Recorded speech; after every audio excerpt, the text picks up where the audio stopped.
É do André. Falou que acabei de sair do Enem e sinto que seus vídeos foram cruciais. Caramba, sério mesmo? Não tanto pela história, mas pela sua capacidade de interpretação de texto.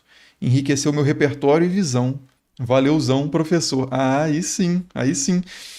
Cara, fico muito feliz que tenha te ajudado de alguma forma, sobretudo dessa forma, porque o canal aqui não é voltado de forma alguma para ajudar ninguém no Enem, porque os temas que a gente aborda não são temas que imagino caiam no Enem com muita frequência. Não é essa de forma alguma a propósito do canal. Mas você dizer que o canal de alguma forma te ajudou a ter um repertório mais amplo, sei lá, te incentivar no estudo, em leituras em geral, e ter uma interpretação de texto mais, bom, sofisticada, sei lá, atenta, aí é maravilhoso, porque isso são habilidades e recursos que você vai usar a vida inteira, né? Usar é até uma palavra ruim, porque eu não queria nem dar uma carga instrumental a isso, né, utilitarista, porque eu acredito que esse tipo de história que a gente cultiva aqui no canal, que é a história que não é para passar no Enem, que é a história para o interesse, para a curiosidade, interesse genuíno sobre a estranheza do mundo, da vida e das pessoas, é uma coisa que é para a formação do espírito, da imaginação, da ética, sei lá, para o engrandecimento humano. Então, vai muito além do Enem, né? Mas bom saber que isso que vai muito além do Enem serve para o Enem também, pelo seu testemunho aí. Então eu fico muito feliz mesmo, André, pelo depoimento e pela sua contribuição também. A Yara Patrícia falou que estudar história mudou você como pessoa, convicções? Com certeza, com certeza, em todos os aspectos. Desde compreensão do mundo de uma forma mais abstrata, até compreensão do mundo no sentido é, social, assim, politicamente, né, pensar soluções para a polis, né, por assim dizer, para o mundo em que a gente vive concretamente, e questões até de consideração de outras perspectivas. Eu acho que o estudo de história, principalmente quando você estuda períodos muito diferentes da pessoas pensando muito diferente de você, vivendo de uma forma muito diferente, acho que isso te abre muito a cabeça para pensar, sei lá, para ser mais generoso com aquilo que é diferente. De você, em vez daquilo ser diferente, você falar assim, nossa, que horror, ou nossa, que absurdo, ou nossa, que bizarro, num sentido negativo. Você reconhece o estranhamento, tipo assim, isso é diferente de mim, mas tende a valorizar mais estranhamento, tipo assim, as coisas já foram tão diferentes, consequentemente podem ser diferentes, ou seja, a minha perspectiva atual não é absoluta, a forma como a gente vive hoje não é eterna. Então acho que a história abre muito a cabeça nesse sentido. O que gera, consequentemente, acredito, uma relações sociais mais saudáveis também, né? Porque a partir do momento que você se abre para ser mais compreensivo, não significa aceitar tudo que é diferente, não é isso que eu estou dizendo.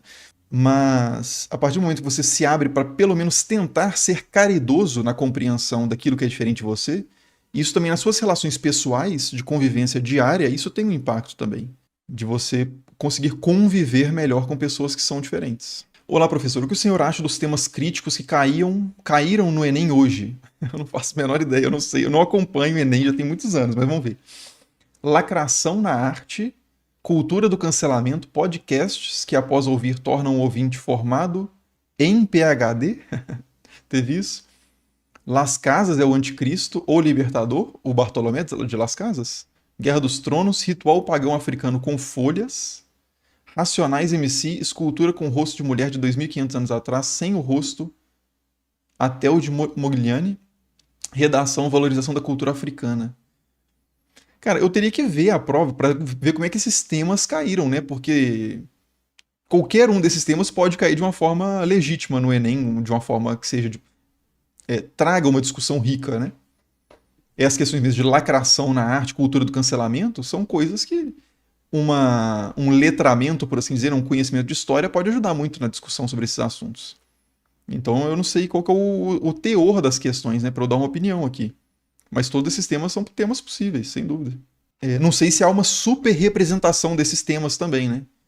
De você pautar toda a prova, por exemplo, as questões de história, porque não é história, nem tem história exatamente, né? Tem a prova lá de ciências humanas e suas tecnologias, eu acho que é isso, que lá você tem questões que têm a ver com história, geografia, sociologia, filosofia, mas não tá escrito assim história, né? Então essas coisas são até mais misturadas, tem uma certa interdisciplinaridade ou transdisciplinaridade, mas pode haver uma super representação desses temas no seguinte sentido: de todas as questões do Enem terem que ter um diálogo explícito com o presente, o que eu acho lamentável. Seria uma redução muito grande, na minha visão, do valor da história. Eu acho que a gente não deve estudar história instrumentalmente, para resolver questões do presente. Isso é uma das coisas que a história permite, né? É um dos valores da história. Mas a história é interessante na formação. A gente conheceu o passado pelo passado, entre aspas, né? Querer pura e simplesmente entender como outro povo vivia, isso pode ter impactos indiretos no presente sem que você precise forçar isso para uma discussão de assuntos contemporâneos de jornal, assim, de pautas quentes. Então eu acho que a história, o valor da história para o presente vai muito além de questões sobre a relação da história com o presente. Entende o que eu quero dizer? Você não precisa partir de pautas quentes para tornar a história relevante. A história é relevante independente dessas pautas. Então, assim, mas não sei, não acompanho o Enem, não sei o que o pessoal faz no Enem. O Pedro Torres falou aqui: qual o período da história que te interessa e está em seu escopo? Da Antiguidade até a Idade Média, eu diria, nada do clássico da Segunda Guerra Mundial? Olha, assim, épocas que eu gosto mais são Antiguidade. Principalmente Antiguidade. E gosto também de Idade Média, mas principalmente Antiguidade. Só que eu gosto de coisas específicas de outras épocas. Então, por exemplo, a Primeira Guerra Mundial eu acho muito interessante. A história cultural, mais do que a história militar, a história cultural da Primeira Guerra Mundial, eu gosto bastante. Mas eu não leio tanto sobre esse período, então fica mais complicado de falar aqui no canal e tal. E eu gosto de outras coisas específicas de Idade Moderna, por exemplo. Me interessa muito o período de caça às bruxas, Inquisição, a questão das reformas, magia de corte, né?